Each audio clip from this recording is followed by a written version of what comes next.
बिस्मिल्लाहिर्रहमानिर्रहीम, अस्सलाम वालेकुम। मैं आप लोगों के लिए बहुत ही अच्छा सा एक हलवा लेकर आई हूँ सर्दियों की सौगात। ये गाजर का हलवा। इसके वीडियो में आप जो इसकी फ़ोटो देख रहे हैं, ये आप इससे आपको अंदाज़ा हो रहा होगा कि कितना मज़े का है।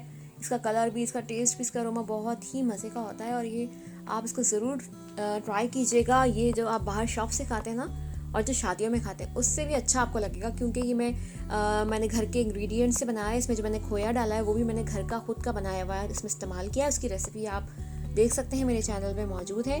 अच्छा जी, तो इसके लिए जो चीज़ें रिक्वायर्ड हैं वो सबसे पहले ऑफ कोर्स हमें चाहिए गाजरें। आप लाल कलर की गाजरें लीजिए और उसको आप पील ऑफ कर लीजिए। सबको पहले अच्छे से वॉश कर लें। उसके बाद उनको इस तरह से छुरी की मदद से आपने उसको पील ऑफ कर लेना है, सारी गाजरों को। ठीक है। और जब आप उनको पील ऑफ कर लेंगे तो एक बार फिर से वॉश कर लीजिएगा।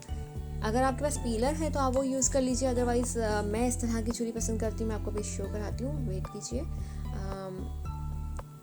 जो बटर नाइफ होती है वो, उससे ज़्यादा अच्छा होता है, उससे हाथ भी नहीं कटता और बहुत फास्ट हो जाता है। आप ये देख सकते हैं कि मैं मेरी वीडियो में कितनी जल्दी पील ऑफ कर रही हूँ। ठीक है, ये देखिए, ये वाली नाइफ मैं आपको दिखा रही थी, ये वाली। इस तरह के नाइफ से बहुत फास्ट हो जाता है और हाथ कटने का भी चांस कम होता है। तो मैं इस तरह से सारी गाजरों को पील ऑफ कर लें, उसके बाद उनको वॉश करना है। ठीक है।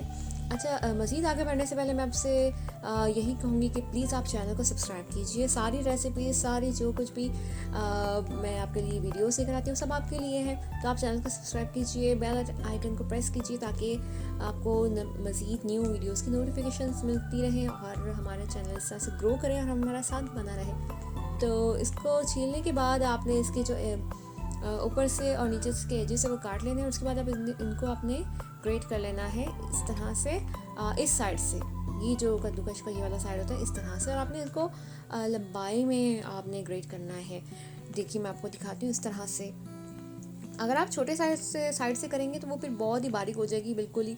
तो इस तरह से कीजिए और जल्दी से, बहुत केयरफुली आपने इसको करना है, क्योंकि नॉर्मली हम इतना फास्ट करने की कोशिश करते हैं ग्रेट के, वी जस्ट डोंट रियलाइज़ कि कब हमारा हाथ कट जाता है। मेरे साथ तो बहुत दफ़ा ऐसा होता है कि मेरा बहुत बुरी तरह से हाथ, क्या नेल्स तक मेरे कट गए। तो मैं आपसे यही आपको बार बार रिमाइंड कराऊंगी, जब आप मेरी रेसिपी को ट्राई करने लगे, तो आप जब मेरी रिकॉर्डिंग सुन रहे होंगे जैसे मैं आपको, तो आपको थोड़ा एहतियात करेंगे आप लोग। ठीक है। तो उसके बाद जब ये आप ग्रेट कर लें तो फिर आपने इनको हाथ से निचोड़ लेना है। ठीक है। इसको दबा के आप इसका जो पानी जो इसमें रहेगा, देखिए थोड़ा सा पानी है, जितना भी निकलने वालों को निकल जाएगा। उसके बाद आप इसको देगची में डालकर और चूल्हा ऑन कर दीजिए और 1 कप चीनी, पूरा 1 कप चीनी का आपने भर के इसमें डालना है। और बस सादा इन दोनों को आप फ्राई कर लें अच्छे से, हल्की आंच पे भूनें, वरना काली हो जाएंगी और लगने लग जाएगी चीनी भी।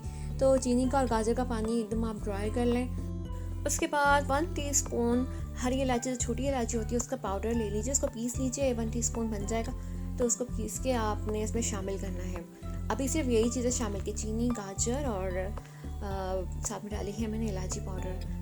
मैं इसमें शामिल करूँगी 3/4 कप ऑफ ऑयल। बस ज़्यादा ऑयल नहीं डालना है, बस 3/4 कप इज़ इनफ। वो आप शामिल करके इसको फिर से फ्राई कर लीजिए। अब मैं इसमें शामिल करूँगी मेरा होम मेड 1.5 कप खोया। वैसे तो 1 कप इसके लिए इनफ है, 1 कप खोया इनफ है, लेकिन मैंने इसमें ज़्यादा डाला। मैंने 1.5 कप इसमें खोया अपना खुद का बनाया हुआ है शामिल किया है। और उसके बाद इसको अच्छे से फ्राई कर लिया। आपने गाजरों को बहुत ज़्यादा इतना फ्राई नहीं करना कि बिल्कुल ही ख़त्म ही हो जाए, वो नहीं। आप अच्छे से फ्राई करें इसको कि वो गल जाए और पानी भी खुश्क हो जाए, चीनी का पानी भी खुश्क हो जाए। उसके बाद ये खोया शामिल कर लें और उसके बाद ये थोड़ी सी किशमिश डाल दें और फिर शामिल करेंगे इसमें हम केवड़ा एसेंस और मज़ीद थोड़ा सा मिक्स करके। और देखिए ये रेडी है और कितना अच्छी खुशबू आ रही है। और आप देख सकते हैं, आप वीडियो में आपको दिख रहा होगा कि कितनी अच्छा लग रहा है दिखने में भी। और इसमें यकीन कीजिए बहुत ही मज़े का बना था, बहुत ही ज़्यादा मज़े का। और इसमें आप ड्राई फ्रूट वगैरह, जो भी बादाम, काजू या जो भी आपको इसके अलावा भी पिस्ते वगैरह पसंद है, वो आप ऐड कर सकते हैं। मज़ीद खोया भी शामिल कर सकते हैं आप इसमें, खोपरा पाउडर भी डाल सकते हैं। तो खैर मैंने इस तरह से बनाया था, सबको बहुत पसंद आया था और ये बहुत ही ज़्यादा ईजीली बन जाता है और बहुत ही आपको अच्छा लगेगा। और सर्दियों में तो इस बहुत ही मज़े का लगेगा। खैर, तो आप इसको जब ट्राई करेंगे तो आपने भी यही कहना है कि वाकई बहुत अच्छी रेसिपी थी, अच्छे तरीके से बन गई और सबको बहुत पसंद आएगी। आप दावत के लिए भी बना सकते हैं, ख़ुद भी खा सकते हैं। सर्दियों के दिन में इस तरह की चीज़ें बहुत पसंद की जाती हैं। चलिए जी, अब मैं वीडियो को एंड करूँगी, लेकिन मैं फिर से याद दिला दूँ कि आपने चैनल को सब्सक्राइब करना है, वीडियो को लाइक करना है और अपना भी ख्याल रखना है। अल्लाह हाफिज़।